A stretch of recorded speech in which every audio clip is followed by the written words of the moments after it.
Добрый день, глубоко уважаемые коллеги и гости. Good afternoon, dear colleagues. Please let me declare open the session of the Dissertation Board for the Defense of Thesis by Ekaterina Babkina, degree of Doctor of Philology, specialty 100110, journalism, on the subject Children's and Youth Periodicals of the Russian Immigrant Community of the Far East in the Social and Cultural Context, 1898-1945. According to the order 10095/1 issued on the 18th of October 2018 at St. Petersburg State University, myself, Ms. Sonzhnikov Boris Yakovlevich, Doctor of Philology, Professor of the Chair of Digital Media Communications, Graduate School of Journalism and Mass Communications of St. Petersburg State University, was appointed the chairman of this dissertation board. Let me introduce my fellow board members. Julia Balashova, Doctor of Philology, Chair of History of Journalism, Graduate School of Journalism and Mass Communications of St. Petersburg State University, Associate Professor. Pyotr Bazanov, Doctor of Historical Sciences, Chair of Document Science and Data Analytics, Library and Information Service, Faculty of St. Petersburg State Institute of Culture, Associate Professor.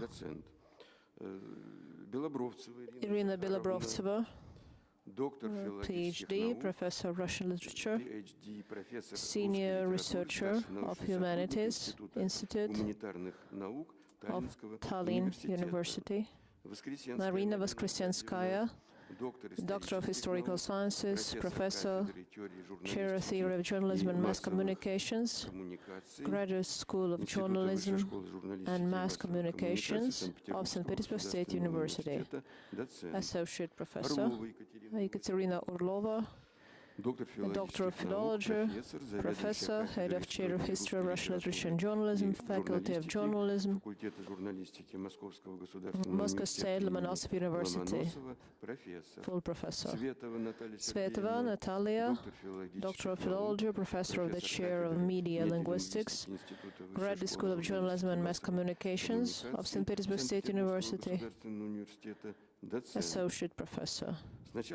Firstly, emphasize that according to the Federal Law number 127, the 3rd of August 1996, on the Science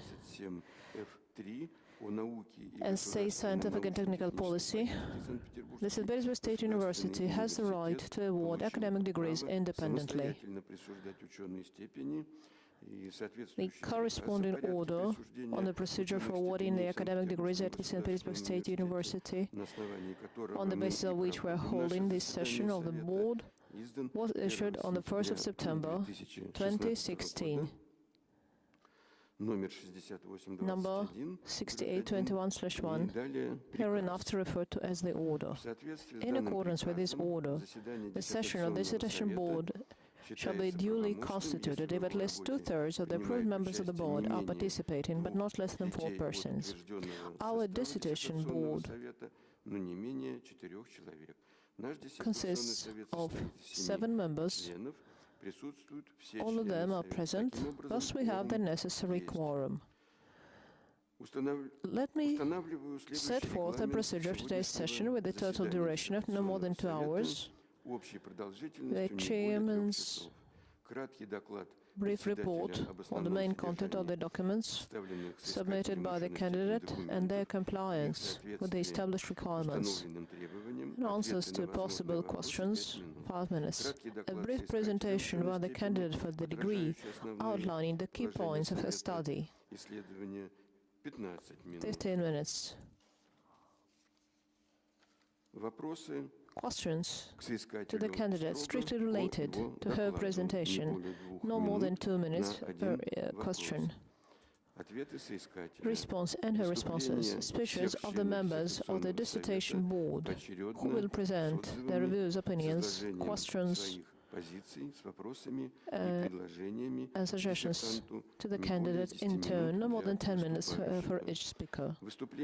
The chairman's presentation of his review, the candidate's answers to the questions and remarks of the members of the dissertation board, no more than 15 minutes. Open discussion. The attendees may briefly outline their attitudes and or specific questions and suggestions for the candidate strictly on the topic of the study. No more than 5 minutes for each speaker. To do that, all the speakers are kindly requested to put their names on the registration sheet and fully introduce themselves before speaking. Final answers of the candidate to the questions asked, no more than 15 minutes.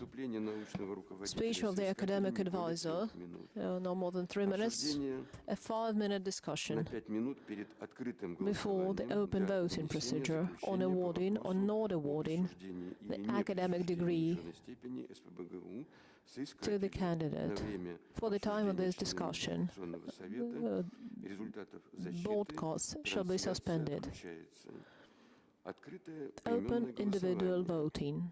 The chairman of the dissertation board shall count the votes, and the results shall be recorded in the minutes of the meeting.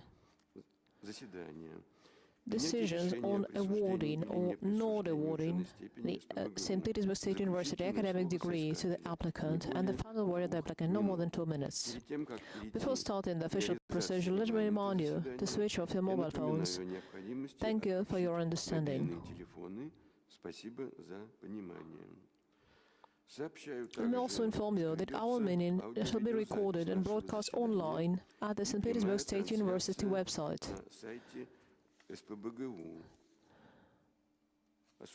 The speeches shall be simultaneously translated from Russian into English, or from English into Russian, where appropriate.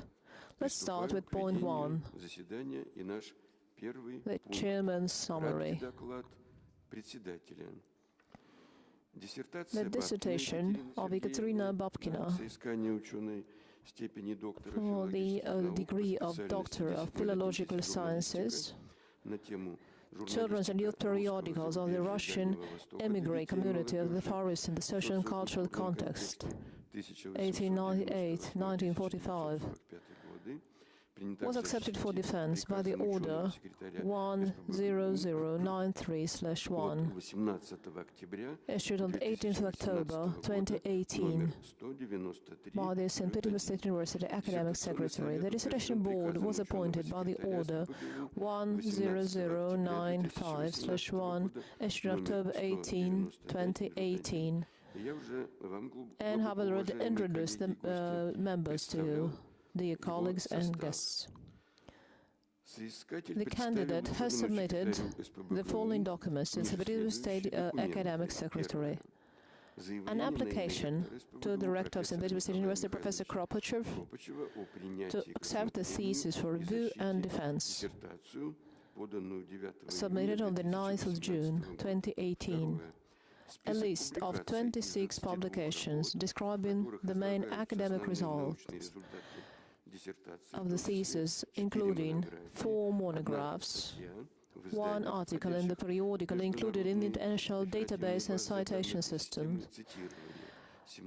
17 articles published in peer-reviewed periodicals listed by the Ministry of Education and Science.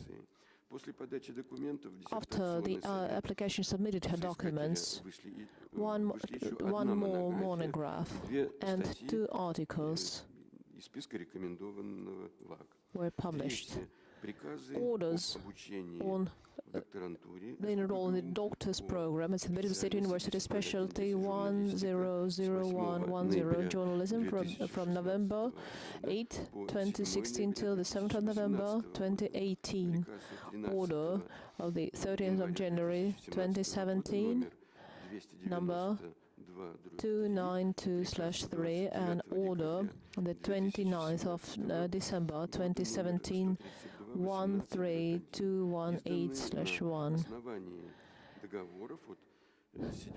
issued on the basis of contracts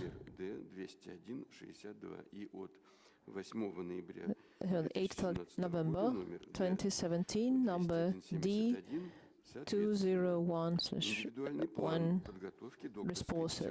correspondingly. The individual thesis preparation plan was approved by Sergeevna State University Academic Council on the 24th of April 2017.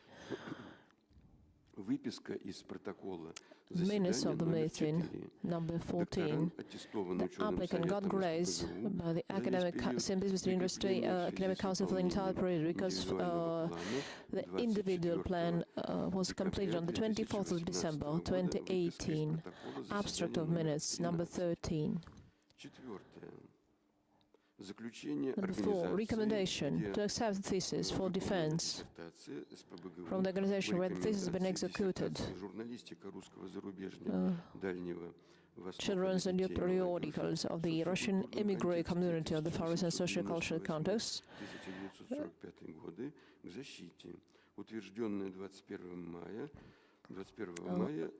Approved on the 31st of May 2018 by Deputy Rector for Academic Work Sergei Aplonov.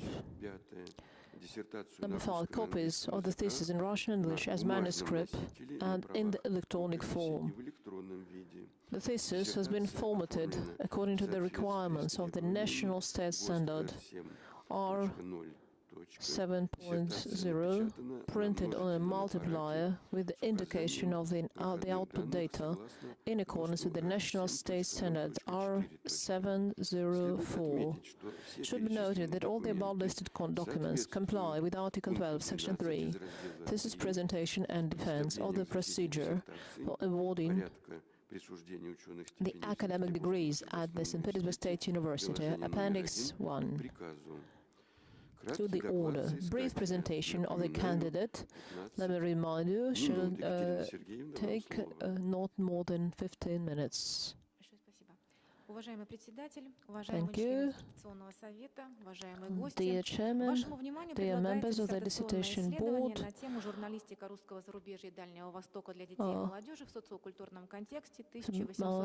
name of my thesis is Children and Youth Periodicals of the Russian Immigrant Community of the Far East, the Social and Cultural Contest, 1898-1945. I studied journalism of the Russian Immigrant Community of the Far East, youth and children. The main subject in my study was specific features of Russian and foreign journalism. The main goal of my study was comprehensive study of Russian journalism, periodicals and radio in China for children and youth in the context of economic, political and social and cultural processes which took place in Eastern Asia in 1898-1945. In the course of my study, I found that journalism of the Russian immigrant community in the Far East for children and youth was shaped under the influence of the important state transformations of the Russian Empire and global political events in Eastern Asia in the end of 19th and 20th century. The construction of the East Chinese Railway, October Revolution, civil war in Russia, and immigrant that followed, Japan invasion, and this World War II, all influenced the Russian journalism in China for youth and children. Printed periodicals as supplements for adult publications or independent newspapers and magazines made a considerable part of the periodicals market in China. And both types of publications appeared simultaneously. The two centers of Russian press, Harbin and Shanghai cities.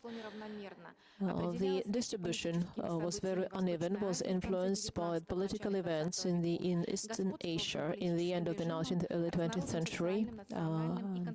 Diversity of ethnic, social and religious composition of the Russian immigrant community.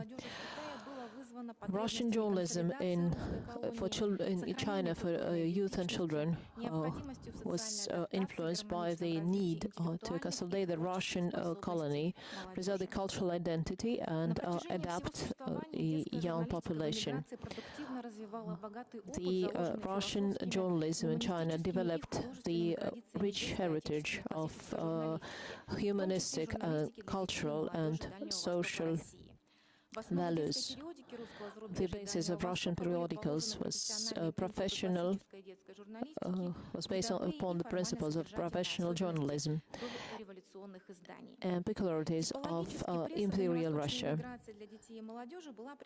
Various types of periodicals appeared, such as periodical publications of educational institutions, periodicals published by private individuals, and magazines and newspapers of ethnic, religious, and political organizations and public communities.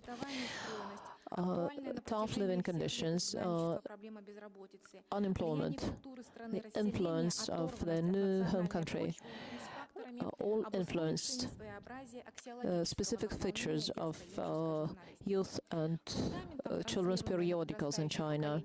The basis of the main objective of the publications was to preserve love for Russia, fostering respect to the national language and history, the development of creative activities, and all the other values, in other respects, value systems were influenced by the fact if the publication was politically biased or not. Foreign culture component was also present. The situation in China, influence of political, Japan political influence, resulted in growing importance of the foreign culture influence. The publications and radio broadcasts in 1930s, 1940s reflect the growing interest of the Russian immigrant community to Chinese cultural and social heritage of the new home country. They also proved that Russian immigrant community was quite active in the social and political life in the region. They fostered intercultural dialogue, stronger cultural connections, and as a result, a specific feature, a specific type of Russian periodical emerged. They aim to preserve the Russian language, cultural heritage of the Russian. They address the task best they can. Russian language periodicals were published by professionals as well as highly motivated amateurs, social, religious, or political activists, by artists who took part in preparing publications and radio broadcasts. The youth population was also active in preparing these broadcasts. Youth and children's journalism in the Far East developed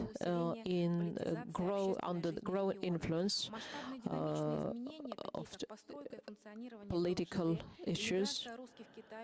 Russian immigration to China during the Civil War,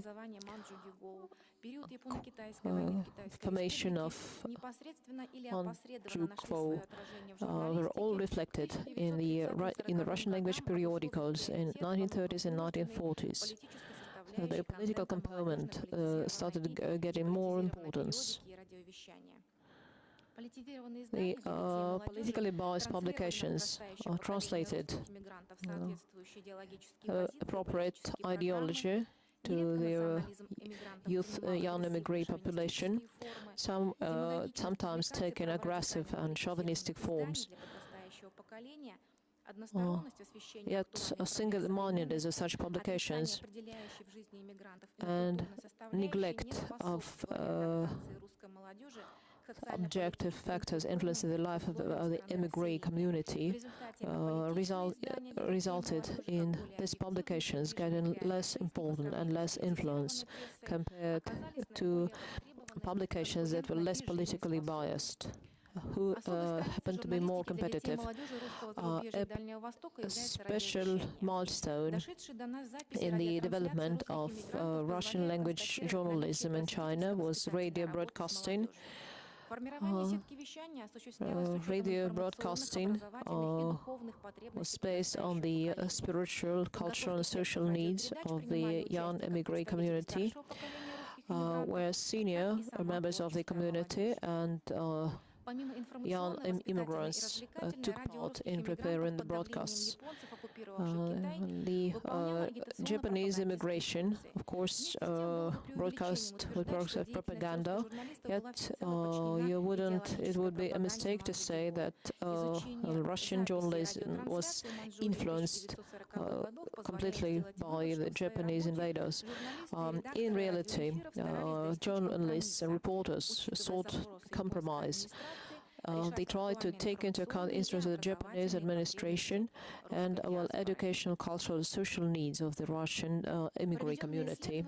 My research is taking the history of Russian journalism to a completely new level. At the same time, understanding the heritage of Russian journalism abroad is not completed yet. The international research community is facing a complex yet doable task of writing a comprehensive history of Russian journalism abroad. Thank you for your attention. Ready to take questions, if any. Thank you. Dear colleagues, we have any comments to the candidate?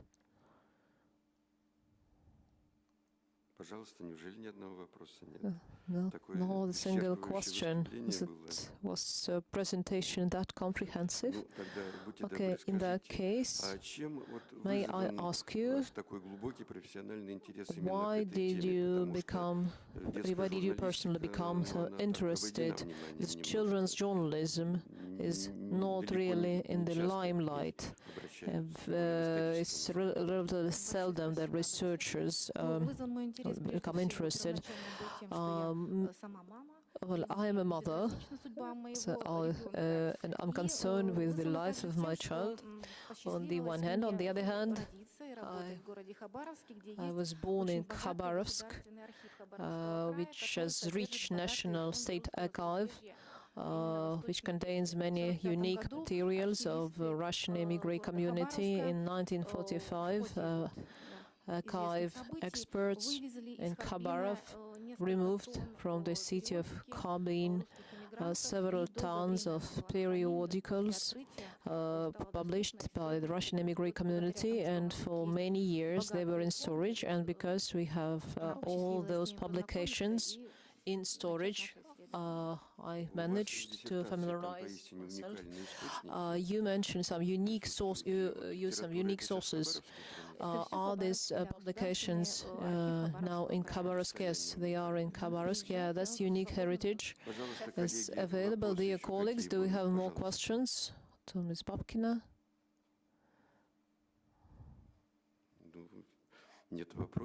No questions? Okay, in that case, we shall move to the next point. Thank you very much, Ms. Babkina. Next, we shall proceed to reading of the reviews, including external ones, but we don't have any external reviews.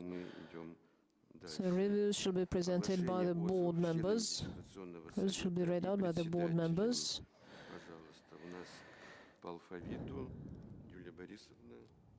First review by Julia Balashova. The subject theme of Ekaterina Babkina is really important. So we call in the view of current geographic and political situation, traditional different spheres of social and cultural research paid a lot of attention to the interaction with Western and Russian culture rather than the influence of Eastern culture. And thesis of Ekaterina Babkina fills this important gap. She studied a huge amount of publications focused towards youth audience. The importance of this analysis is in the opportunity to demonstrate how all the youth perception of the world can be altered and adapted to life abroad, life in China. Life in Kabin is this at the same time similar and very different. The situation was very similar and very different at the same time to the situation that existed in other centers of the first Russian immigration, such as Paris, Berlin, and Prague. The Far Eastern centers became very fertile soil for the Russian culture. The so-called Yellow Russia and foreign country as loving mother is very different to the social and cultural situation that existed among the European Russian immigrants.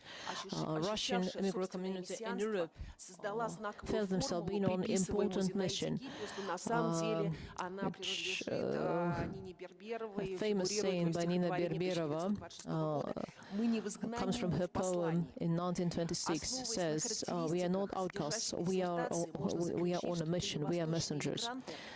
Considering characteristics in the thesis, we may conclude that the Russian immigrant community in the Far East, the different perception, they felt they remained close to their home country. On the other, yet, in my opinion, an important difference here is that Russian Europeans, so-called Russian Europeans, created some important writings and works of art, which means that conditions, not material, but the influence of national, local culture in the East was different and less appropriate with Russian mentality. Materials presented in the thesis is very comprehensive. A positive impression is made by the comprehensive approach of the author. She's covered classical literary organizations, Christian Youth Union, Scout movement, and radio broadcasting, which is often neglected by many researchers. The certain life stories are also very detailed. The thesis contains biologies of, for example, by publisher Kaufman. So these are the strong points of the thesis. So the authors following two important trends. First trend was ideological influence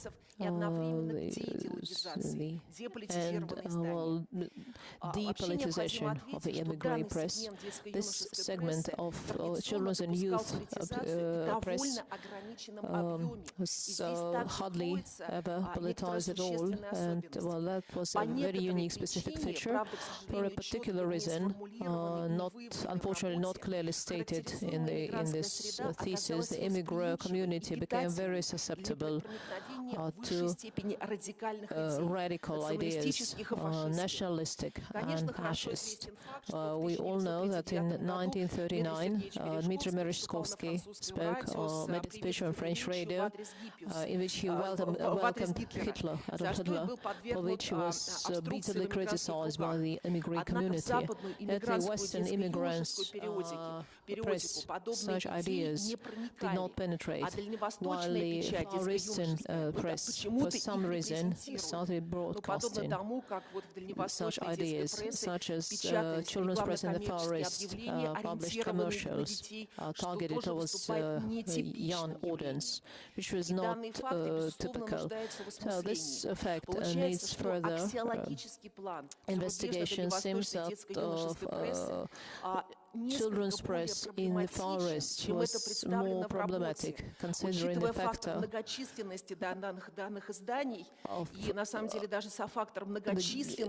numerosity of such publications. Why children's press in the Far East outnumbers, for example, the American immigrant press. So this fact needs further explanation. So speaking of shortcomings shortcomings of the thesis. In my opinion, Dr. Babkina's thesis sometimes lacks conceptual completeness, such as interaction of Russian, Eastern, Western, essence, interaction mechanism. For example, Article 6 says youth journalism in Russia and China can be characterized by mutual influence and mutually enriching tendencies of Russia, yet the nature of this interaction is not very well described. An interesting fact, an interesting model is the youth model. You get an impression that in the Far East, Russian immigrants felt themselves members of European culture, while geographical East is much closer to the West than is normally thought. On the other hand, they portrayed such idealized image of Russia, which was denounced by members of the European immigrant community. Try not to push stereotypes upon the young immigrant community in Europe, and youth journalism developed following the avant-garde scenario. точки зрения, нежели описываемый Екатериной Сергеевной материал. Если бы автор исследования хотя бы пунктирно включил в свое рассмотрение, во-первых, раннесоветские издания, во-вторых, издания, соответствующие в перспективе русской миграции в Европе, то картина могла бы быть, наверное, более полной, и специфика рассматриваемого сегмента прессы могла быть проявлена более отчетливо. В противном случае, несмотря на неизменный патриотический пафос, явленный в работе, складывается впечатление о недостаточности историко-типологического анализа. Но вот несмотря на такой, высказанный с моей точки зрения, определенный недостаток, в целом диссертационное исследование Екатерины Сергеевны Бабкиной с моей точки зрения следует считать безусловно состоявшимся. В нем собран, систематизирован и репрезентирован богатейший план неизвестного ранее материала, богатейший пласт неизвестного ранее материала. Осмысление интерпретация данного материала осуществляется в социально-культурном контексте с опорой на выстраивание идеологического ряда реалий эпохи. Обоснованность и достоверность основных положений и выводов исследования не вызывает сомнений. Автор корректен в обращении со сложившейся исследовательской литературой. Новаторский авторский вклад в разработку избранной предметной области также очевиден. Диссертация Бабкина Екатерины Сергеевны соответствует основным требованиям и экзертации с точки зрения meets the existing requirement and deserves being awarded the academic degree. Thank you, Dr. Balashova. We shall give the floor to the applicant after members of the dissertation board may make their speeches. Next, we're giving the floor to Pyotr Bazanov. Thesis by Ekaterina Babkina is dedicated to a very important subject theme: journalism of Russian immigrant community in the Far East for children and youth. Up to the present day, has not attracted many researchers. Since the perestroika started, and while many special archives became available to the public,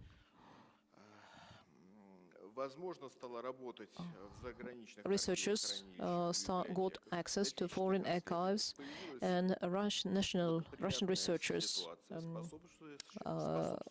found themselves in a positive situation, which promoted objective research of the Russian immigrant community. I would like to say that the applicant has studied a lot of data in archives and libraries. She's worked with documents in 6 national archives. She's already mentioned the famous state archive of Khabarovsk region, which contains a huge number of documents related to the Russian immigrant community in Manchuk War. But Dr. Babkina did not limit herself to this archive. She also worked with documents in Primorsk region, Sverdlovsk archive, Foreign Policy Archive, Russian Federation of the State, Russian Archive for Literature and Manuscripts, the World Literature Institute, Russian Academy of Sciences. I believe these were the most important archives that she should have used. Most of the materials first mentioned by the applicant, which is a big contribution. I also should say that many youth publications, teenage publications published by the Russian immigrant community, researchers dealing with Soviet or foreign periodicals. Lucky, you just need to visit one library and it has everything you need. In case of Dr. Babkina, she has to visit dozens of libraries to make a clear impression of existing periodicals published in China, published by the Russian immigrants. It should also be mentioned that the thesis of Dr. Babkina, Youth and Children Journalism in the Far East, opens the new sphere of Russian research of the immigrant community based on the fundamental research of Dr. Babkina.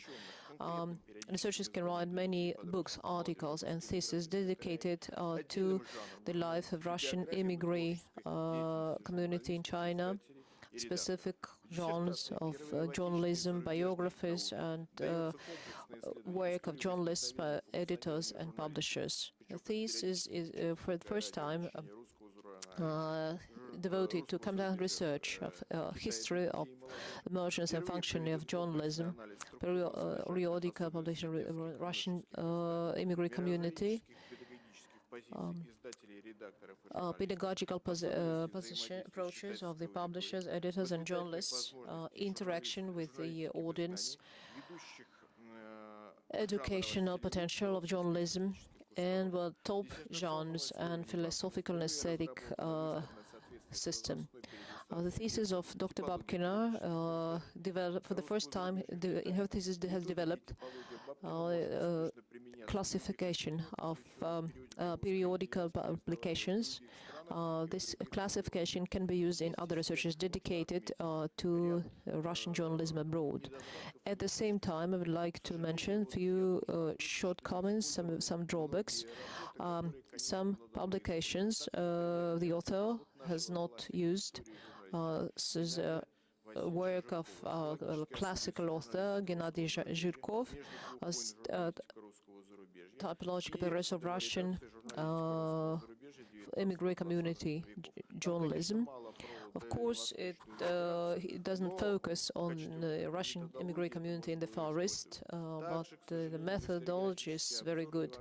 Unfortunately, she has not used a monograph by Tatiana Kuznetsova, Russian book in China, 1917-1949, and Pavel Bazanov, publishing of political organization by Russian immigrant community. She also does not mention a book by prominent Alexander Okarokov, Russian immigrant political, military, political and youth organization, fascism, Russian immigration. If the author familiarized herself with these works, page 13, she wouldn't say very few scientists, Ablava, Hisamudinov, and Josephine, devoted their attention to analysis of content of periodical publications by fascists. So Our Way Nation and Nation magazine. Because and in addition to that, there are also some false facts concerning these publications. And I've also got questions coding complete biographical catalog. I would be more accurate to define this publication as a reference book. There's one more inaccuracy here, mentioning priests, starting with religious title, while in Russian tradition start with the given name, yet these critical remarks then do not affect the overall high impression. 23 publications agree with the thesis subject. A thesis by Dr. Ekaterina Babkina, Youth and Children Journalism in the Tsarist Social Context, 1898-1945, meets the key requirements set forth by the order of the 1st of September 2016, 6821/1 on the order of awarding academic degrees at St. Petersburg State University, and applicant Ekaterina Babkina by no doubt deserves being awarded the academic degree of Doctor of Philology, specialty 1001 journalism. Article 11 of the above mentioned order has not been violated. Thank you for your attention. Thank you, Dr. Bazanov. Given the floor to Lena Belobrovtseva. Thesis by Ekaterina Babkina, as was already mentioned, is dedicated to not very well studied subject. This subject has not yet been the subject of comprehensive research, and because of that, I'm very pleased to say that such comprehensive approach took into account not only printed periodicals, but also radio broadcasts. The very list of tasks set forth by the applicant deserves great respect. The problem was well structured, and she took into account territorial ideological factors that influence this field. She used hundreds of sources, documents from personal archives, newspaper and magazine articles, memoirs, etc. For the first time, she has analyzed the structural peculiarities of youth publications. She identifies visions and pedagogical approaches of publishers and journalists. Special attention should be given to her comprehensive approach. She prepares the reader to understanding journalism in the regional and time context. Let me give you some examples. In order to characterize youth periodicals in the Far East as a sphere which preserved the traditions of Imperial Russia, the author gives a detailed overview of Russian magazines and newspapers since the beginning of the 18th century. So she also mentions Armenian, Jewish, Polish and Ukrainian periodicals which existed in China along with the Russian periodicals. She's trying really hard to compare Russian periodicals during this period to those established after Japan capitulated and Soviet media became available. The author penetrates really well in the very essence of the problem of issues. Youth as well as adult press in the Far East.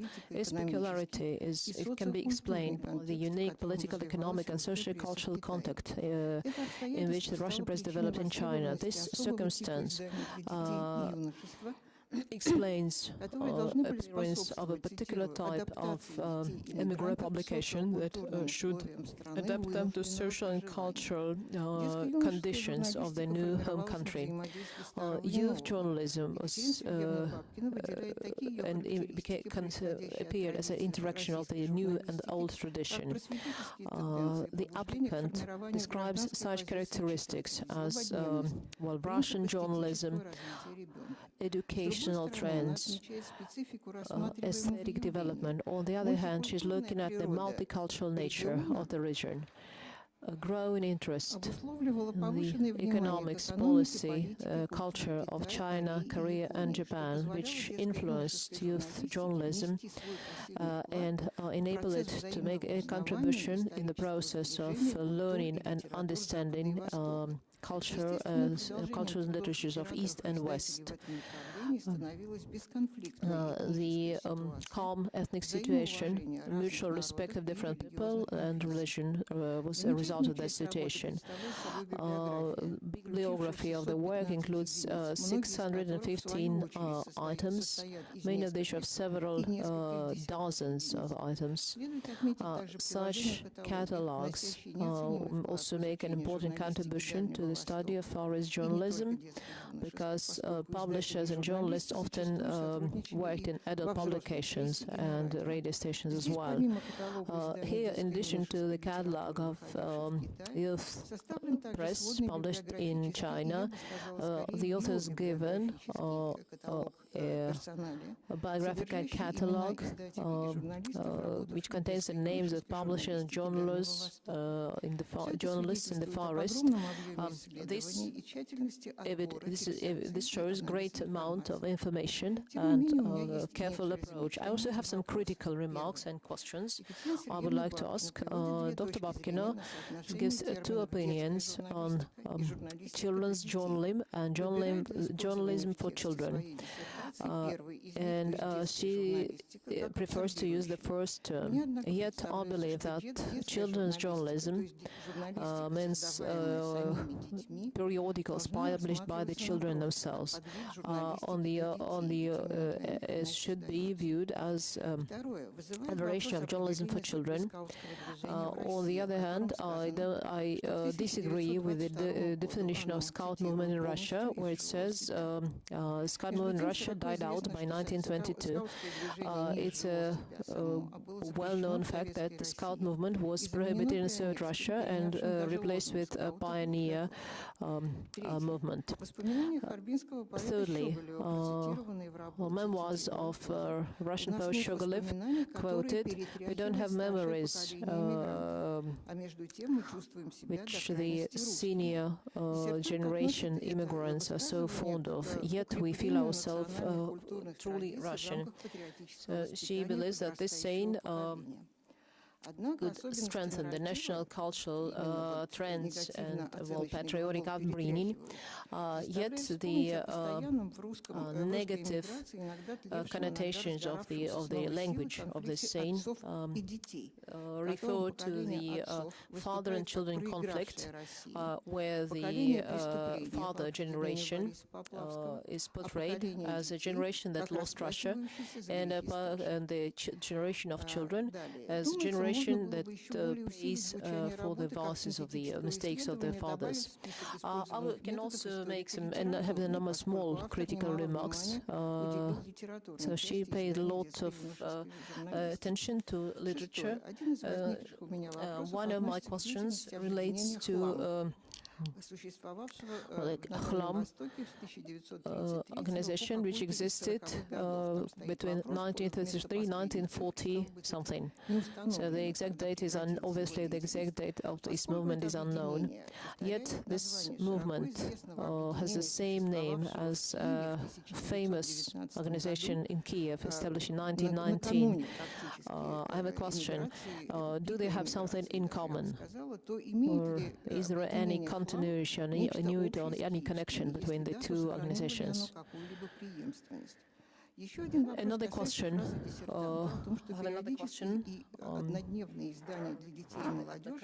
she says that periodical and periodicals published by Russian citizens in China, and well, do these periodicals have any non-Russian employees? If I am right in understanding, when you say Russians, you mean former subjects of the Russian Empire. And finally, I think that Dr. Babkina should have used my own article, Russian Fascism.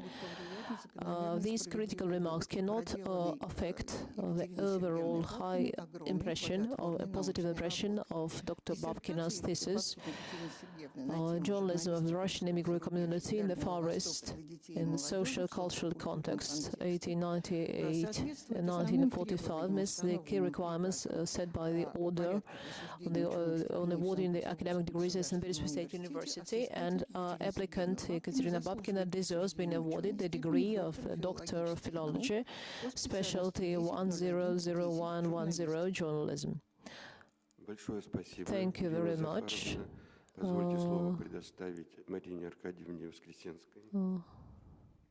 Given the floor to Marina Voskresenskaya.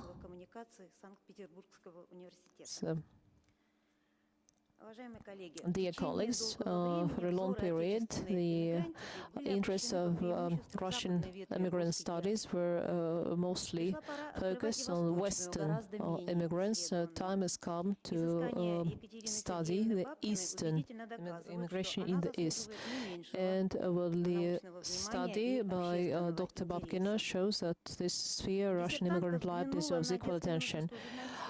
She's looked at the Russian immigrant community in the end of the 19th and early 20th century from the cultural and historic approach, though she does not mention this approach. She's talking about cultural history rather than history of culture. The difference between these two concepts is very important. History of culture usually focuses on genius authors and scheduled masterpieces, while cultural history does not focus on creative summits. It's looking at the life of the society at a particular period. Thinking, behavior, values, etc., visions of the people.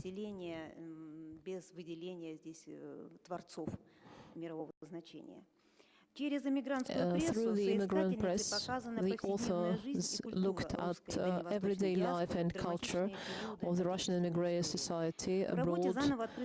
She mentions some names she mentions for the first time. They didn't make their country famous. Yet, on the other hand, they had their mission of maintaining national literary and scientific traditions. Should be mentioned that the author does not limit herself to studying publications. She is also looking at the organizations which set up some publications and daily life of the ordinary people, the activities of such organizations, as well as journalists' work, is seen in the context of the period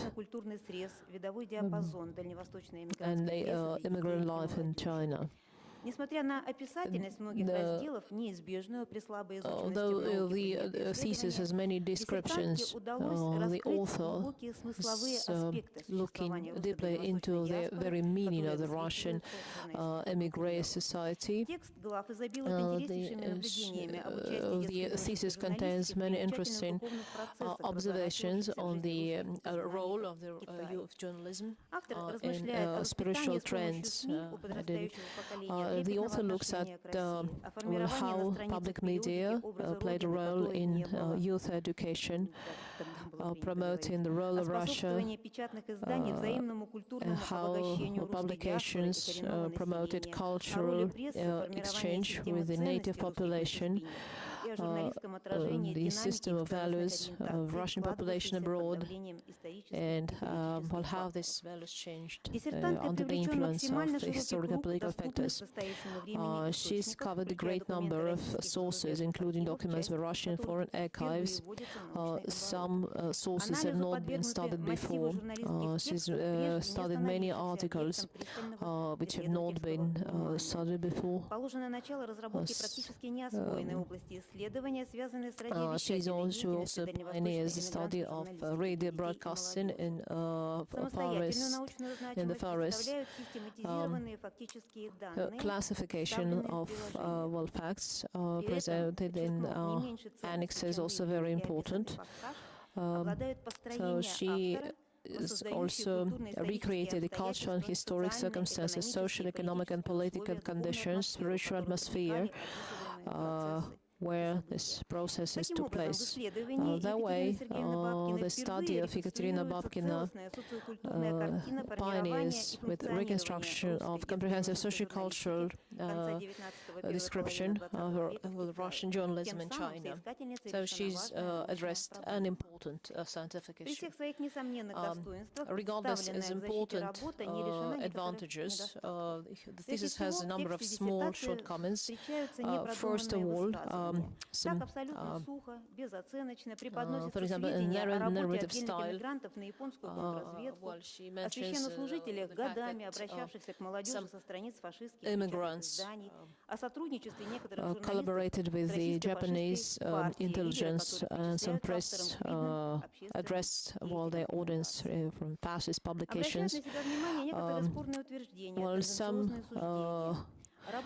conclusions are also open to discussion. Well, for example, the author says many times that Soviet journalism is inferior compared to journalism of the Russian Empire. And of course, every individual has the right for a personal opinion. Well, I will not give you many examples. I'm sure the applicant has read my review. So I think doesn't make sense to compare Russian Soviet journalism with Russian journalism. These are two important factors in the Russian national history, and different does not mean better or worse. In addition to that, I'd like to add some formal comments. First of all,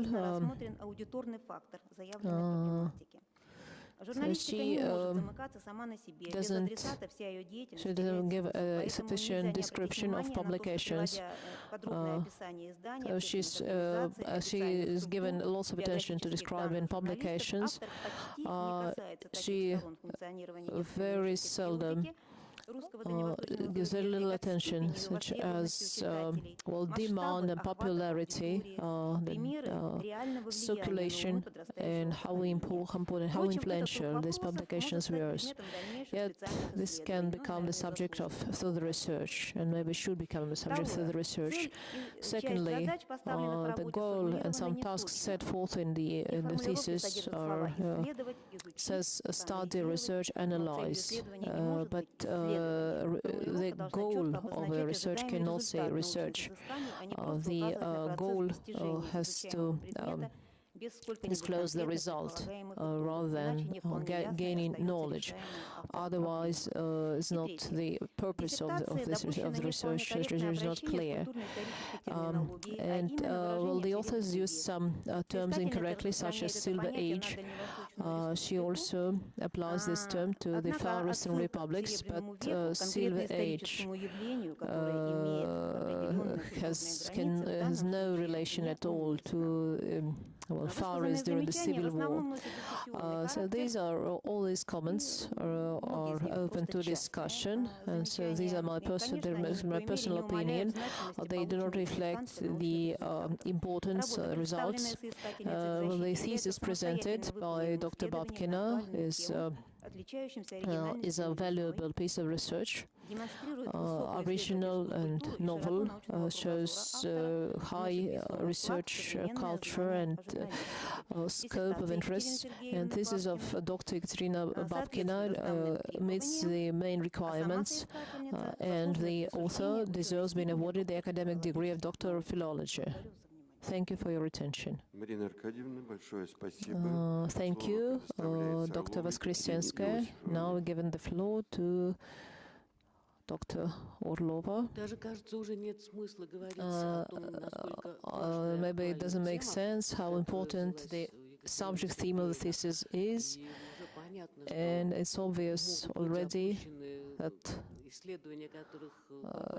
the very few papers have been published on this. So no researcher has done comprehensive research. I think that Dr. Babkina's taken into consideration almost all publications previously dedicated to youth and children's journalism of the Russian immigrant community in the Far East. And of course, Dr. Babkina refers to the works of the predecessors because they paved the way for her research. On the other hand, it's obvious that novelty and importance of her study is obvious. And first of all, in her thesis, she mentions some sources which are hard to reach, and structural analysis of all the publications, all the sources.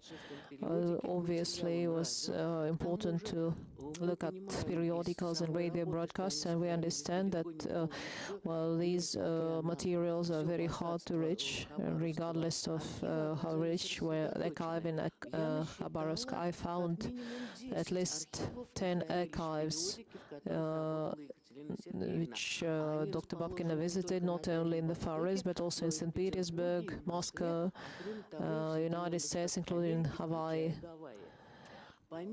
In addition to periodicals and radio broadcasts, memoirs, letters, private archives, many authors and journalists are already at the stage of collecting material. Dr. Babkina has completed a very important, very comprehensive task.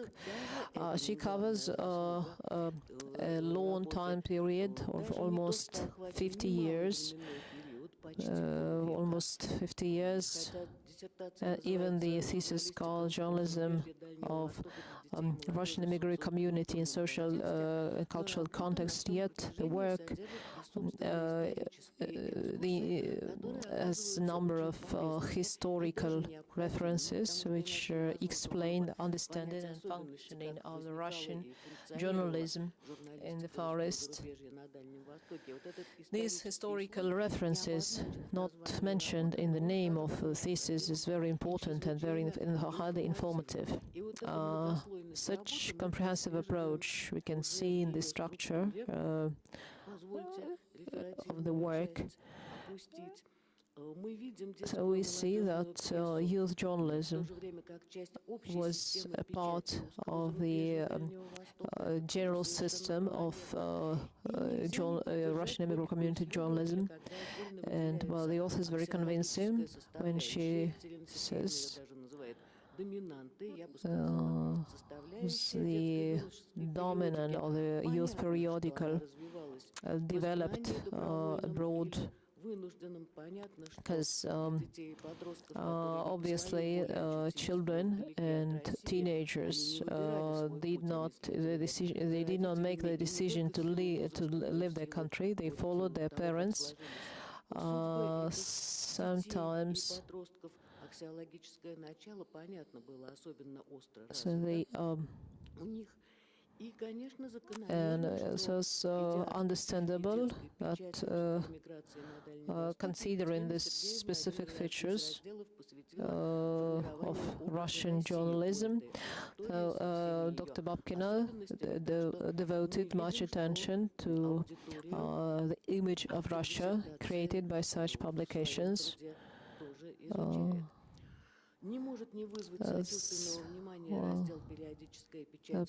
Periodicals in China as an instrument of intercultural communication.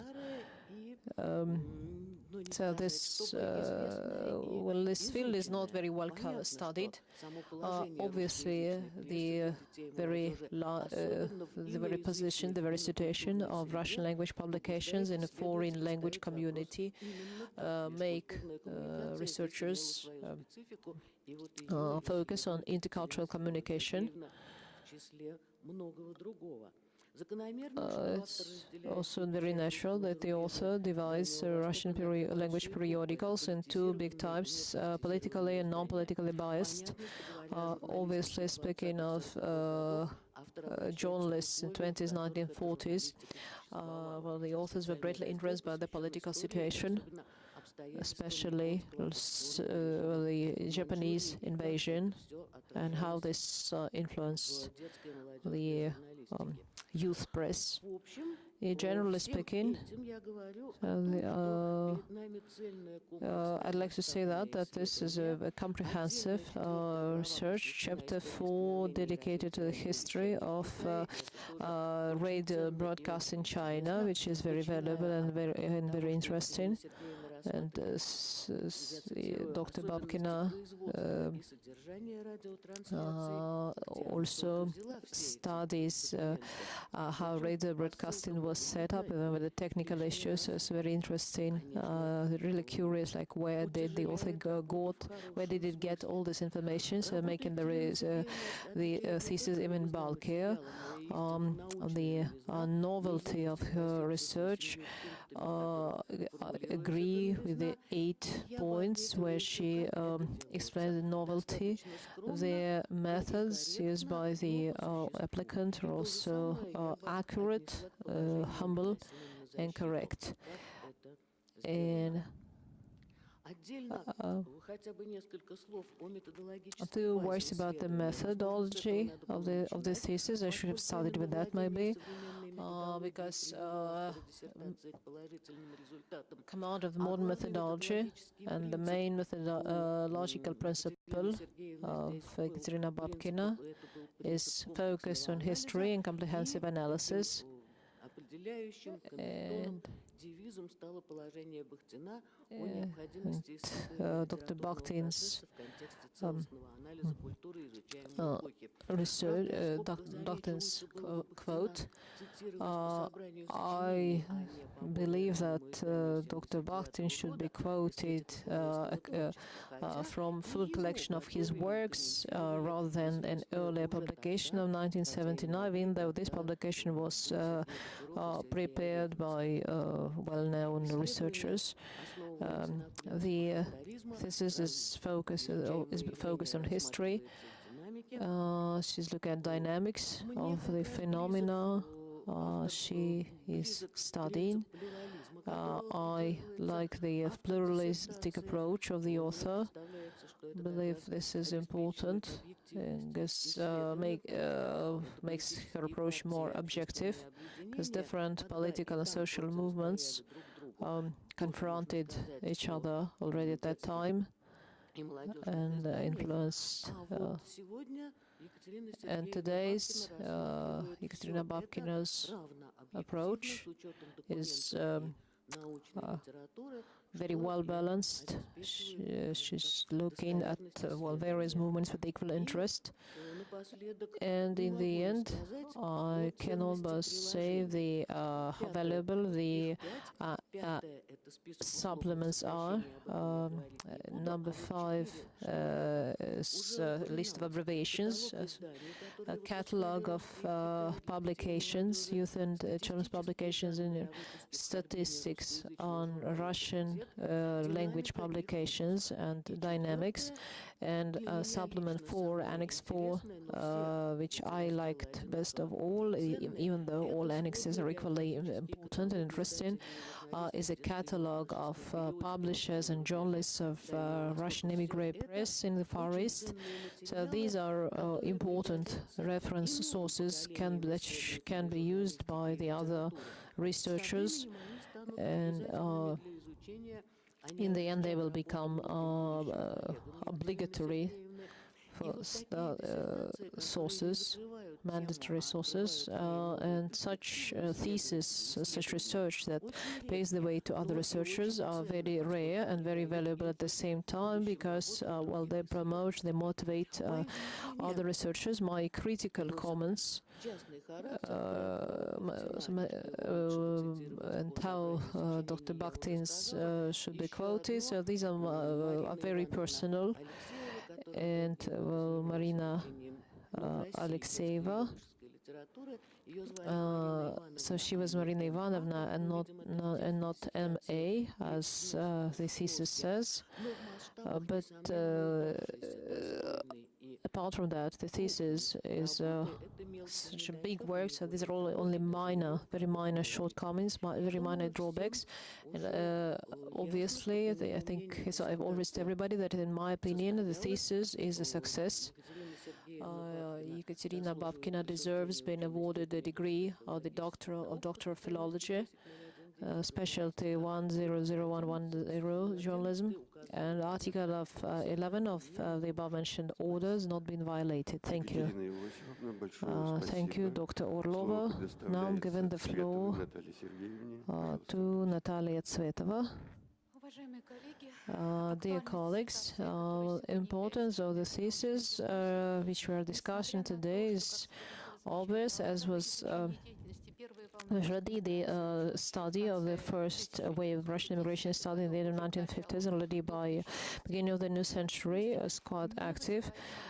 Yet novelty of the work is obvious. For me, the research of Ekaterina Babkina belongs to a list, is one of the list of the authors said themselves, complex has to create complete history of Russian verbal heritage. Without it's important, it's impossible to think about maintenance of the Russian world, strengthen the Russian world. Journalism supported for so long as translated cultural and logical stereotypes. I think Ekaterina Babkina's taken the right time to look at youth periodicals. This becoming more and more isolated from the national, educational and entertainment tradition. Novelty of the work is very obvious, but the author pays attention to the most important items. I'm quoting 1970s, 1910s, national and foreign researchers only made occasional attempts to study the youth periodicals published in the Far East. This is can be easily proved, verified by bibliographical sources. All these sources are listed in her work. So this description brings us to believe that great interest to facts and events should not be taken by the Russian science, means that neither national nor foreign humanities. Another achievement of the applicant is introducing great number of texts and facts to the scientific community. It's a huge list of sources which you can find in the annexes. Can get some valuable sources, archive materials, memoirs, letters, my attention was because I was personally was more interested in some fictional works considered lost, and memoirs of Russian scientists, publishers in China. Will not list the names here. Beyond any doubt, these materials can become a basis for new scientific approach, the purpose of which is opening new level disclosure, history and Russian consciousness. The analytical approach and principles suggested by the applicant enable demonstration, significant historical experience of the Russian language journalism in the context of modern value crisis, make this possibility very real. The analytical rhythm used by the author can be applied in studying various segments of media discourse and the evolution, which reflect the main trends of mass media development and global presentation of today's global world. The quality of the discourse analysis is verified with the methodological, the correct methodology, which agrees with the principles of Israel and pluralism already mentioned by my colleagues. It's also important that the research is based on multidisciplinary approach, a synthesis of different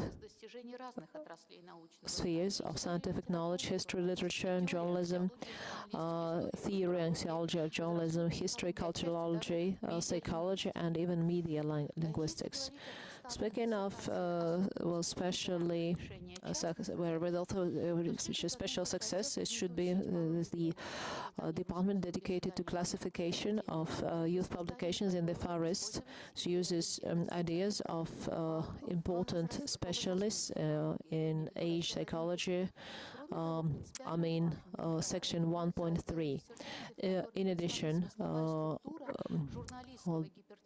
chapters which is journalist hypertext department, section 1.5 and 1.6 are also very important.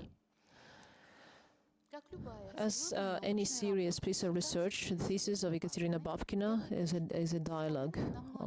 She makes you take a different look at many familiar issues. For example, the applicant says that Japanese government many times reorganized the information sphere. The super task of such organization is obvious, but it's not clear if these novelties influenced periodicals addressed to youth and children's journalism, if it survived. My second question relates to second department. When you read this section, you get a very positive picture. Before it says advertising, which can you identify other spheres of axiological tension, and why artistic guide for young or the Far East became exactly or only Nikolai Gumilov and Alexander Bloch. Speaking of doubts and comments, they are very minor, they're mostly technical. And so I was surprised that professional editor, she did not use professional editor. Let me give you an example. And so she's, so my specialty makes me pay attention to technical issues. So these comments do not influence the overall positive impression of Dr. Babkina's thesis, as obviously she's presented a comprehensive, serious piece of writing, and there's every reason to say that the applicant has the right to be awarded the degree of Doctor of Philology, and her thesis meets the main requirements set forth by the order on the order of awarding academic degrees in St. Petersburg State University. Specialty 100101, journalism. Article 11 of this order has not been violated. Thank you, Dr. Tsvetova. Okay, now all the members of the dissertation board made their speeches. Now let me make my speech. Well, the challenge of understanding the Russian immigrant community in the 20th century is very important. Even though researchers have been studying it for almost 50 years, there are many aspects, it still has many aspects that need clarification, which is explained by complexity of this phenomenon, and the fact that materials are often hard to read. Youth and children's journalism is a kind of a terra incognita, which has been proved by the author. And how journalists promoted the national identity. The thesis explains many challenges of the Russian immigrant community, and what is even more important, this everyday life, spiritual lives of the people forced to leave their home country. The thesis was executed at the chair of History of Journalism of the Graduate School of Journalism and Mass Communication of St. Petersburg State University. While working on her thesis, Ekaterina Babkina was an applicant of the chair of History of Journalism, and while the staff of this university division has been working on issues of history of journalism abroad many years, and has rich tradition of research which positively affected the quality of this thesis. Let me once again say that the study of Dr. Babkina's study is very timely and important. It's a fundamental research of Russian children's journalism in China. So it should also be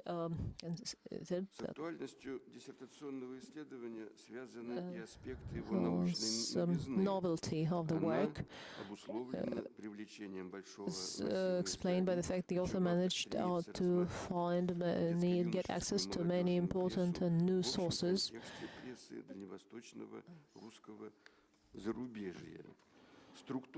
And the structure of the thesis is logical. The composition of the thesis is well balanced, meets the goal, chronologically clear.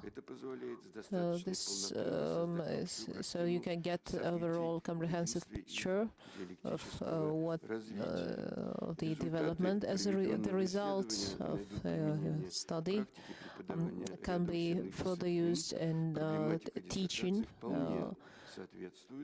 history of journalism and philology, considering, taking into account given important assets of the should also make some critical comments.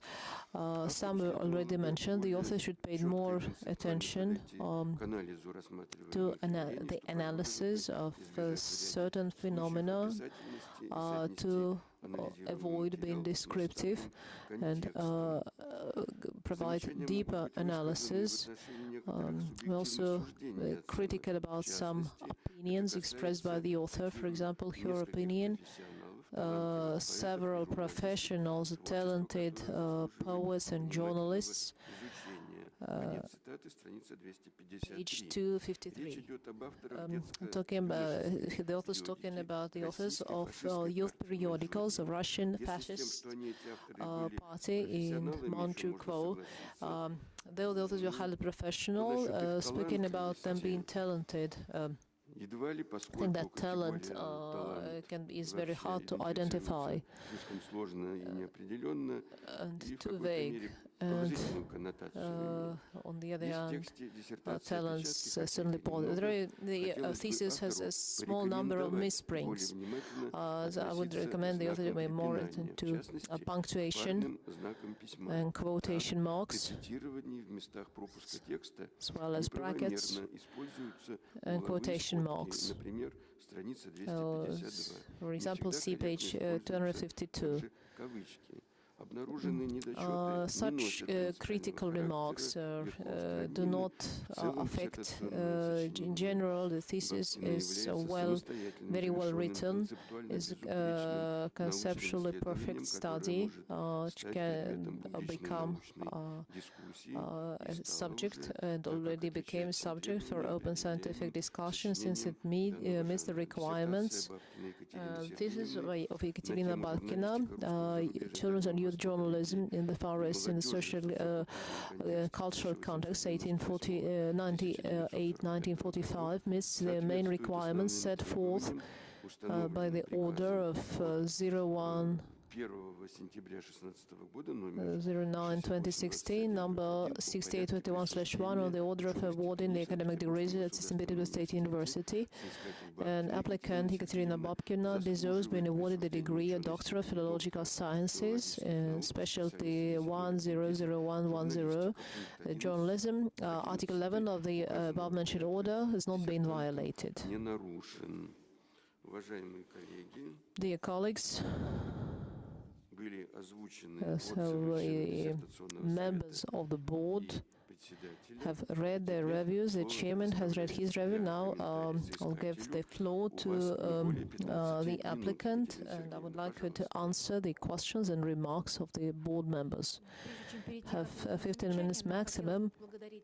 Before answering your comments and questions, thank you very much, everybody, for giving me the order to become agreeing to become board members, and for your criticism, for making yourself familiar with my search. I'll take your comments in the chronological order. I'll start with the opinion by Julia Balashova, which you did not mention today. We would like to emphasize that we presented here a comprehensive research, and so this first part is work presented in Russian, second part is work presented in English. Speaking of interaction of Western and Eastern cultures, we believe that we devoted lots of attention, and we devoted the entire work is devoted to this. We consider different daily life aspects. In chapter 1, second chapter, and political situation, chapter 1, art philosophy, paragraph 7, chapter 2, and Russification. Speaking of wider context, of course, initially, when we started our research, we wanted to make the context wider, and we wanted to include European and Russian journalism. Later on, we gave up on this idea because an overview of Soviet journalism, which changed so much in 1920s and 1930s, where circumstances were so different, Central Russia and remote regions of Russia, would make our study much more complex, would make it more descriptive, and would not allow us to focus enough on the foreign journalism, Russian language journalism, and general trends and tendencies in each European country, each European state had its peculiarities explained by social, political, cultural peculiarities of the country. But what's one thing in common is the European but what's is that Russian language immigrant journalism has not been studied enough before, which is also true about American and Australian journalism. So we don't have even approximate information about the number of magazines and periodicals published. We don't have enough. We don't have them properly classified. We don't know who were the key figures of youth journalism abroad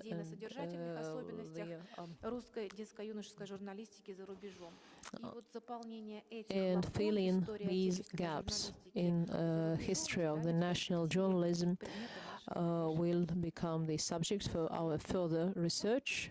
So if I have answered your questions, can I move on?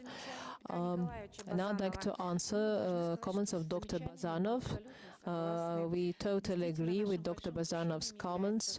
It was a big mistake not to mention the works of one of the main researchers of Russian emigre life, Gennady Zhirkov, and all of course we are familiar with all the works mentioned by Dr. Bazanov, yet we tried to refer to research which is in one way or another makes reference to youth journalism in the Far East, while Dr. Zhirkov mostly focuses on adult press.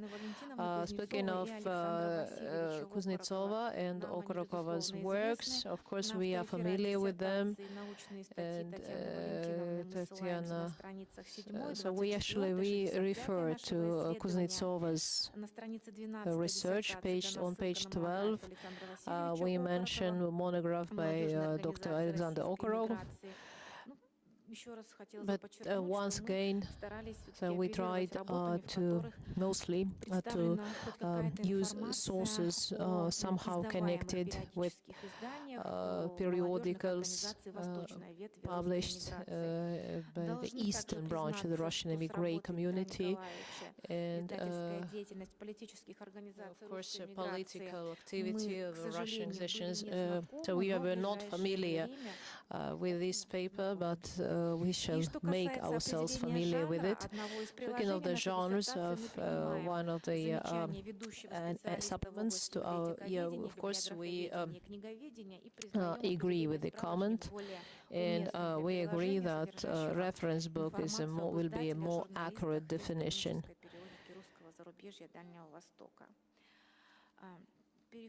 Let me move on to the comments made by Dr. Belobrovtseva. Let me answer your first comment.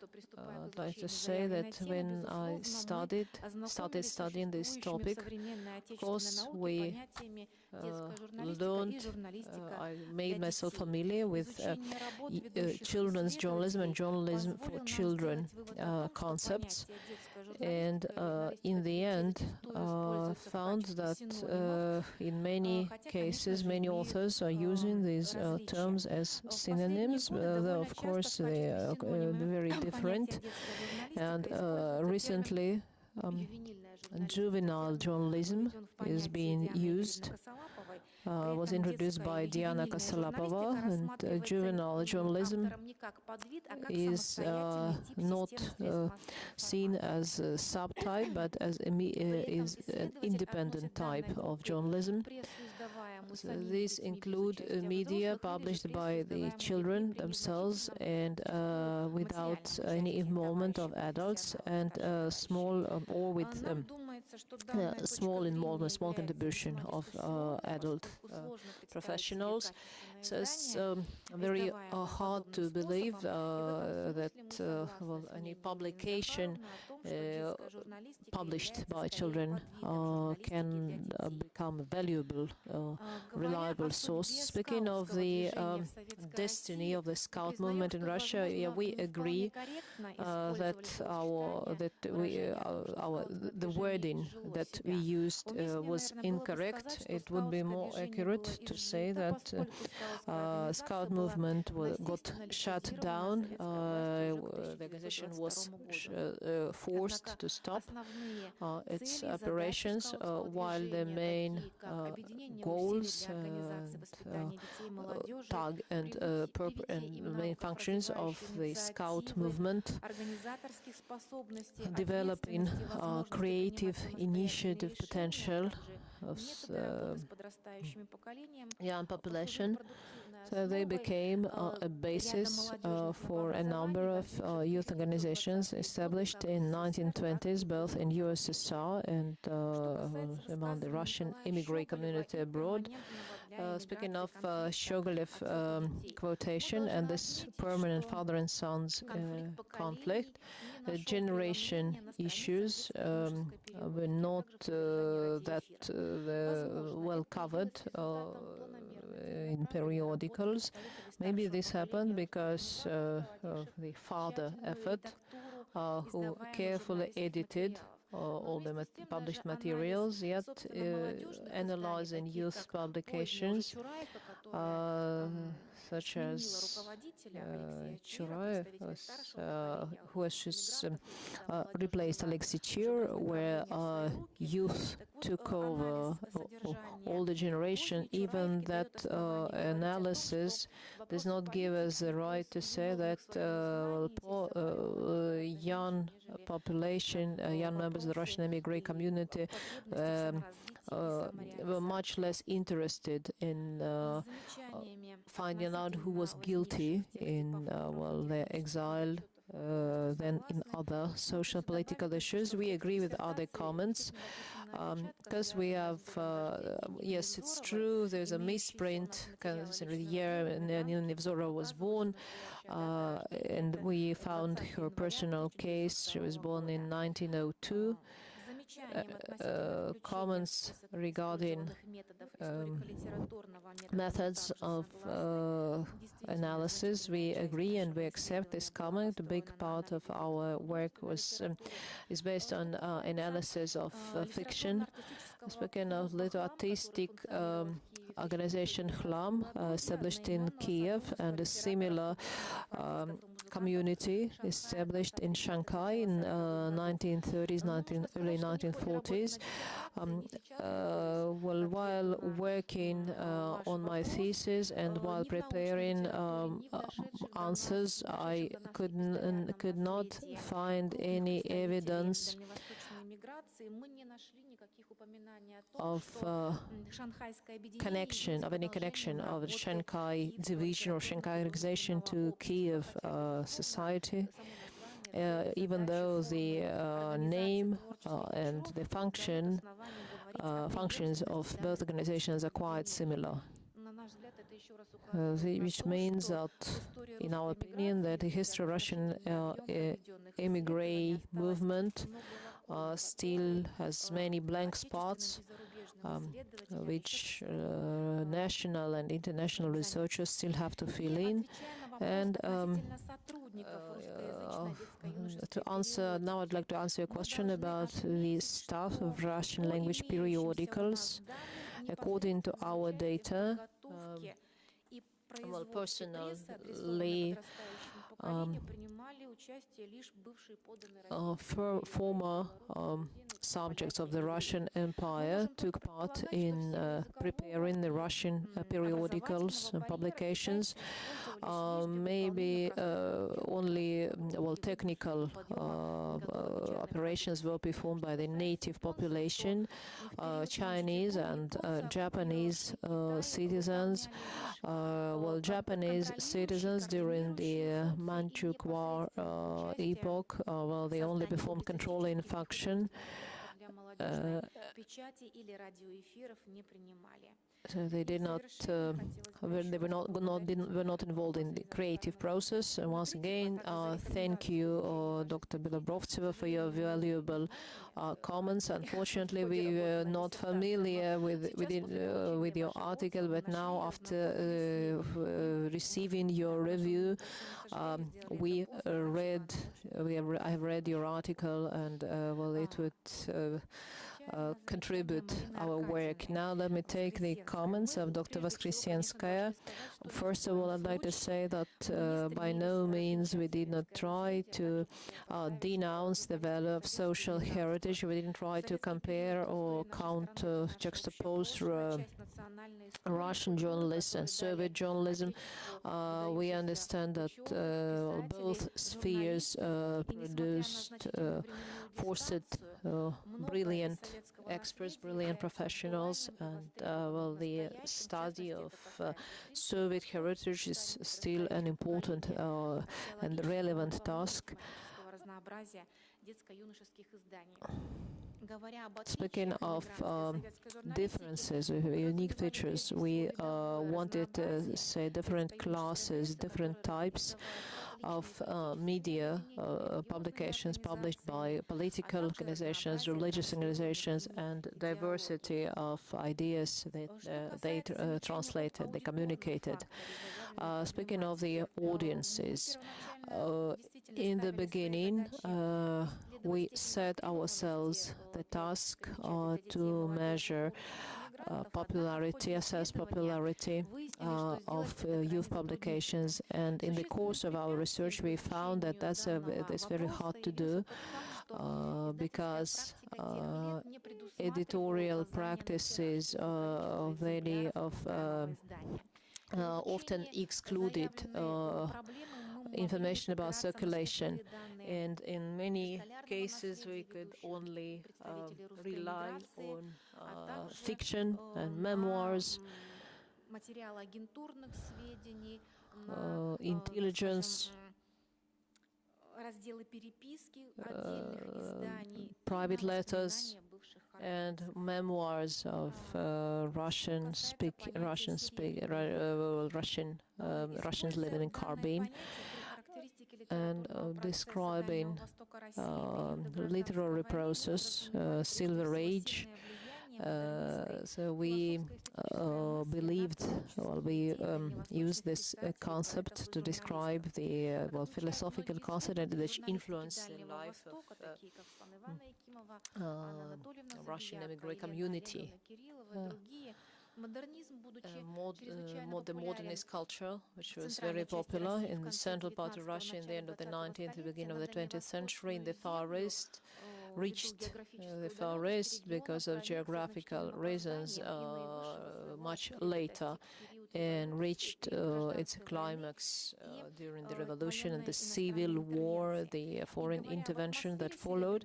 And speaking of the Silver Age atmosphere that existed in the Far East in that period, we mean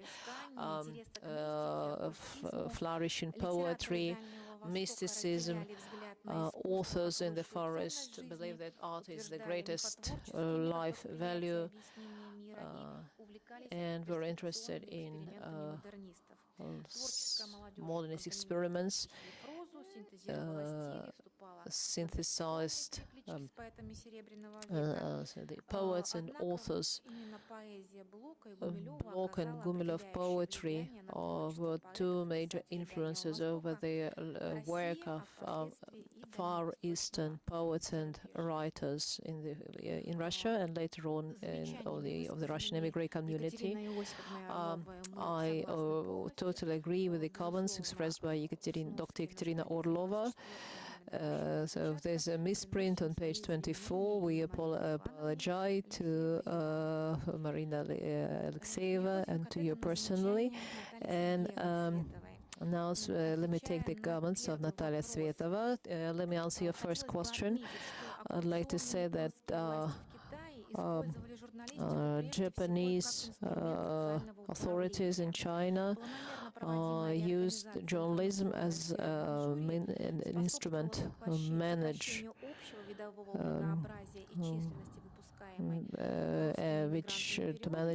for managing the society.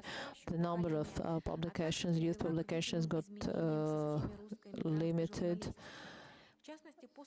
especially after almost all political and public organizations, Russian immigrants, got closed in early 1940s. The number of sources decreased dramatically. Foreign radio stations, while the other components of the communication community remained the same, did not change. But the main difference is during the Russian journalism lost its essence and stopped performing its main function, such as describing reality and understanding human existence. Speaking of psychological system and values system, which is quite traditional, was traditional for the Russian culture. So we did not find any other forms of axiological tensions. The father and son's conflict was not described and not reflected by Russian language periodicals, and verification or not accepting or not accepting and poetic work. And to answer your question, why Gumilev and Blok became such important leaders for the young poets in the Far East, it was a complex interaction of policy and art. Young people in the region were interested in contemporary cultural movements. Editors and journalists in the Far East became, so they published criticism and articles dedicated to Andrei Bely, Vladimir Mayakovsky, Severyanin, and others. But most important were key elements, Alexander Blok and Nikolai Gumilev. Diversity of their heritage, Russia being subject theme of many of their works, special attitude to the East or Eastern motives in the works of both authors. So this made authors in the Far East more interested in these two authors. And dramatic lives of the two poets, two authors. Dramatic death of Alexander Blok in 1925 and execution of Nikolai Gumilev became these poets, like real spiritual leaders of the Russian emigre community, and milestones or speaking of the name of my thesis, so we decided to use the wording journalism of the Far East Russian immigrant community, because this already became a scientific term used by many researchers. The concept was first introduced by a philologist, researcher from the Far East, Oleg Buzuev, and then later this concept was used by such distinguished researchers such as Svetlana Yakimova, Amir Islamudinov, and Anna Spiyaka, Lena Kirillova, etc. That is why so we paid tribute to the existing tradition and use synonyms of this term in our work. And finally, let me answer the comments of Dr. Mesonjikov. I think maybe you've exceeded the time limit. Thank you so much. And speaking of your well, there's some subjective evaluations and remarks and misprints. I totally agree. Thank you, Dr. Babkina. Let us stick to the procedure. Now I'd like to give the floor to the scientific attendees who are not members of the dissertation board. Not more than 5 minutes. Does anyone want to speak? Any of the attendees? Геннадий Васильевич Жирков, профессор, доктор филологических наук.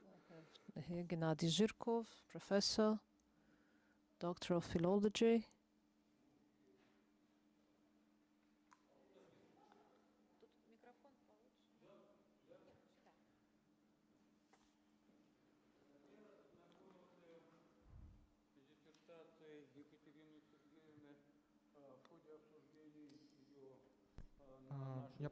I read this.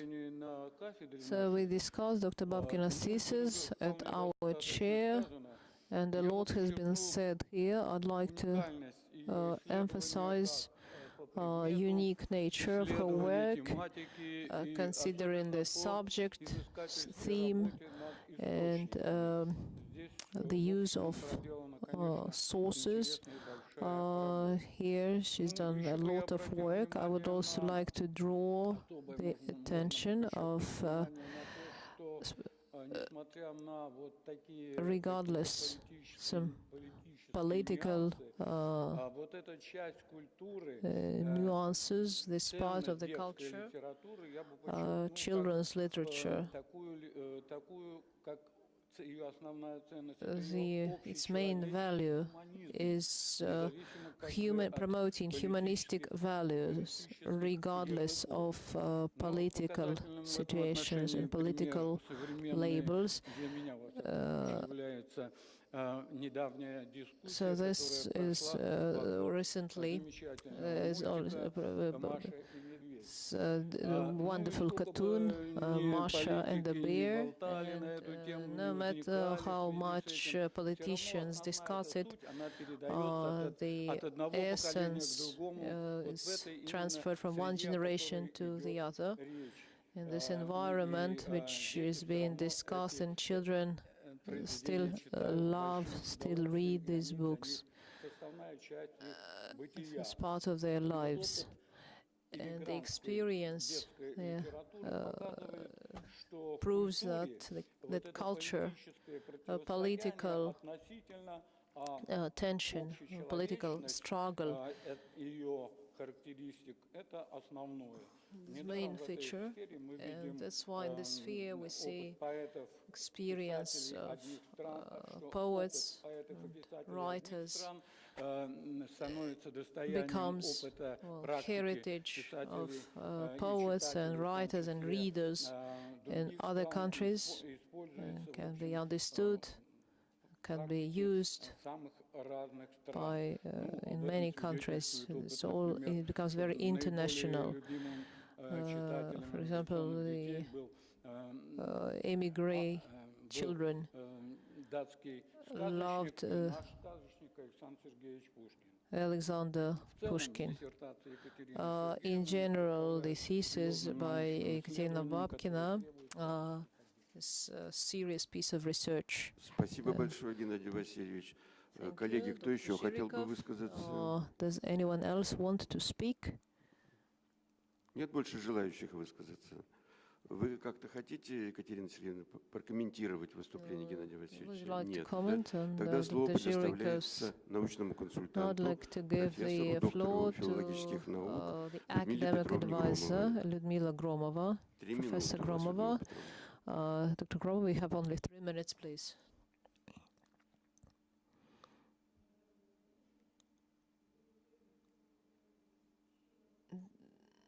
Dear colleagues, let me thank you again.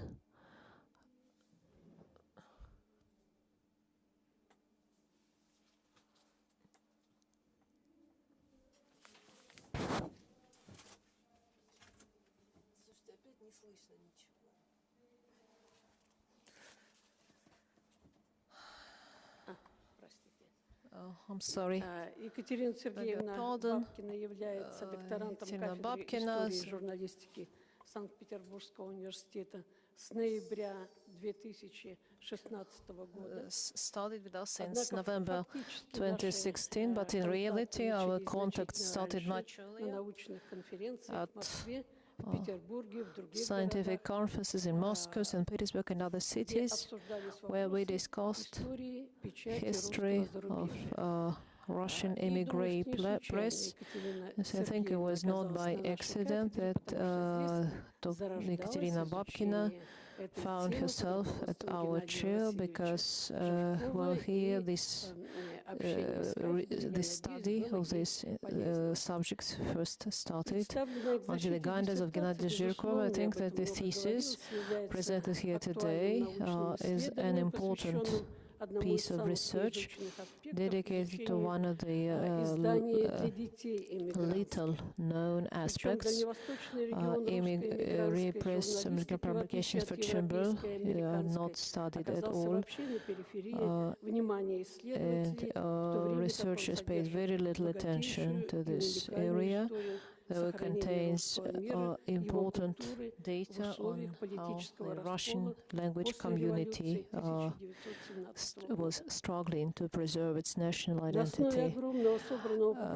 The author gathered impressive material from various sources, and was able to recreate the pages of history of Russian emigre journalist community who exported Russian world in all its manifestations,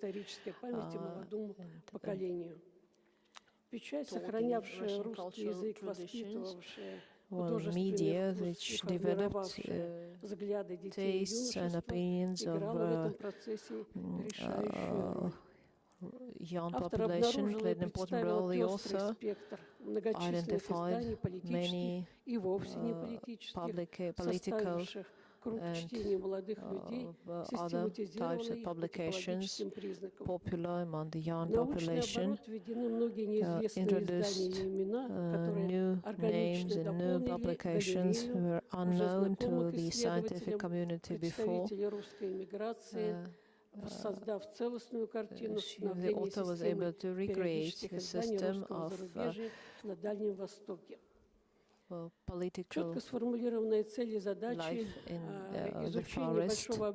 She studied many sources and much information, and was able to recreate an interesting and valuable work, which will create a new page in our history since the 19th century. The author is well familiar with the historical context. Speaking of researcher's personality, I'd like to say that while working on her thesis, she proved to be a very well-organized and purpose-oriented person who can assume В процессе разработки темы она проявила навыки системно, планомерно организовывать свое время.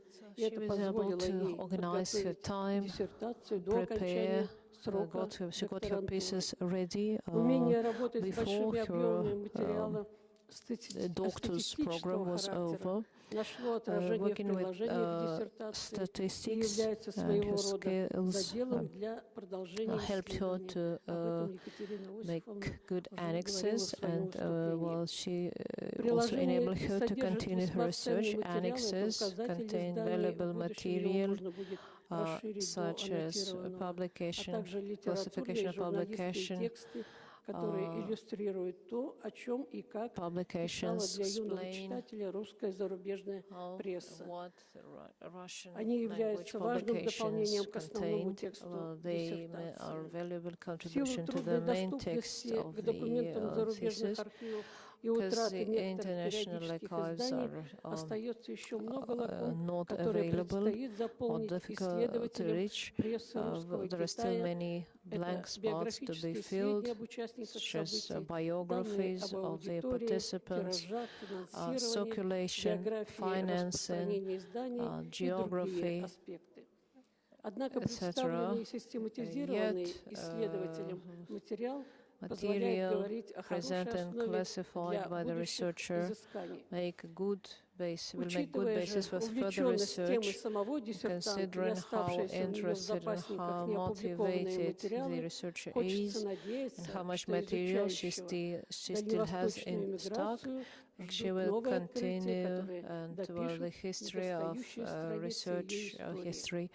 Результаты диссертационного исследования «Журналистика русского зарубежья и Дальнего Востока для детей и молодежи в социокультурном контексте» Екатерины Сергеевны Бабкиной были представлены в докладах на научных конференциях в Москве, findings were presented at many international Уфе, conferences in Moscow, St. Petersburg, Khabarovsk, Ufa-Ussurisk, and other cities of Russia. At international contest, NAMI 2016 in Moscow, Moscow State University, Ekaterina Babkina won a special prize. Scientific paper of the year. Her paper is an independent piece of research which has been tested and peer-reviewed, and we believe that her conscientious work fills in many gaps in the history of Russian journalism, will be rewarded by her colleagues and properly assessed by her colleagues. Dear colleagues, members of the Dissertation Board, a very brief Julia Balashova would like to make a quick speech, so we'll give the floor to Professor Balashova. Thank you. I'll make two very quick comments. First of all, I'm still uncertain about typology and this segment of journalism shall be classified generally, and now I think that this is a subdivision of adult journalism. Speaking of Blok and Gumilyov, I think they should be approached through organizations and societies. Popularity of Gumilyov, Nikolai Gumilyov, is because the Poets' Workshop had many divisions abroad. Thank you, Professor Balashova, dear colleagues. Now, time has come for discussion. The dissertation board members На трансляции заседания присутствующим гостям и коллегам, не являющимся членами Диссертационного совета, предлагаю покинуть зал. Я приглашу вас, когда совещание закончится. Пожалуйста.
Так, продолжаем наше заседание. Let's resume our meeting. Теперь мы переходим к ответственному Now we моменту. have Это reached an important point. открытое голосование. Open voting. Заседание продолжается, и прошу включить Meeting is звуковое resumed. Please сопровождение turn the трансляции sound on. заседания. Убедиться, Make sure что we are on air. техника работает, наступают The решающие most important моменты. moment of the meeting has come.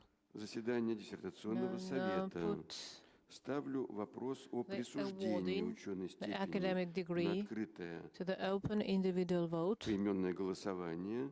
Let me Напоминаю, remind you что that the решение decision of the диссертационного dissertation совета по board вопросу shall be присуждения considered ученой positive степени if more считается than a half, положительным, если but за not него проголосовало not более less половины, than но не менее 3 three членов members of the диссертационного dissertation совета, board участвовавших в who заседании, participated согласно in пункту the meeting, 23 voted for it порядка in accordance with присуждения Article ученых степеней 23 в of the procedure Санкт-Петербургском for awarding университете, academic приложение degrees номер at the 1 St. Petersburg к State приказу. University, Annex number 1 to Итак, the член order. Совета Okay. Балашова Юлия Борисовна, Dr. ваше Julia мнение. Balashova, your opinion.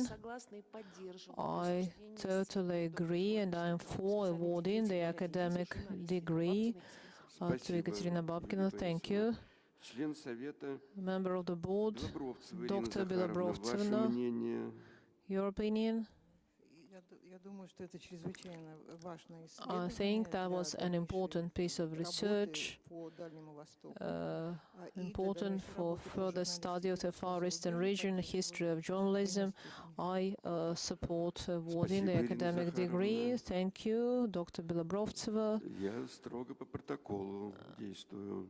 Член Совета Цветова Наталья Сергеевна, ваше мнение. Dr. Natalia Tsvetova. I totally agree with my colleagues. I think that was a valuable and completed piece of research, and the author deserves being awarded a doctor's degree in specialty Спасибо, Наталья philology, Сергеевна. Член journalism. Совета Орлова Екатерина Dr. Иосифовна, ваше Ekaterina мнение. Orlova. My opinion of this work is very high, and I totally agree with my colleagues. Thank you, Член Совета Dr. Базанов Петр Николаевич, Dr. ваше Bazanov. мнение. I agree. Коротко и четко. Yes, that was brief, Ну и short, член and Совета up to the point. председатель And myself, as Мисложников Борис chairman Яковлевич, то есть of the я board, тоже Boris согласен. Misozhnikov, I also agree.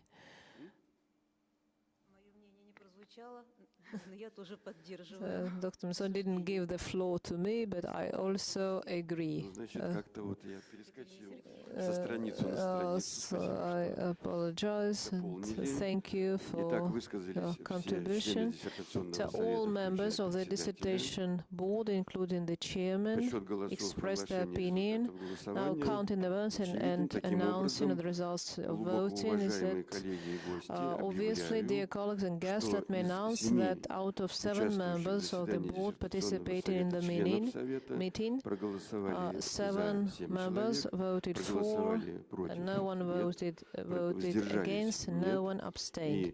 и решение о The присуждении decision ученой awarding степени the доктора academic degree, the филологических наук Doctor по of Philology, специальности specialty 100110, journalism, to принято. Ekaterina Babkina, has been Теперь passed. заключительное слово I'd like to give the floor to the предоставляется candidate for her соискателю. final word. Dear Chairman, members of the Dissertation Board, thank you for preparing a presentation of discussion of our thesis. First of all, let me say thank you to the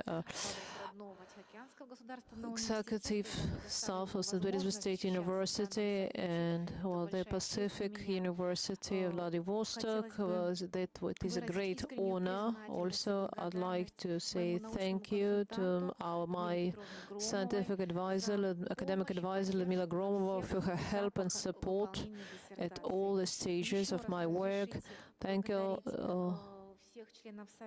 dear members of the Dissertation Board, for objective and professional reviews of our thesis. And in conclusion, I'd like to say thank you to all the attendees, all the guests, for being interested in matters. Thank you, everyone, once again. Thank you, Dr. Babkina. Now that I declare the session closed. Thank you all for your participation, and please stop online broadcasting. Thank you.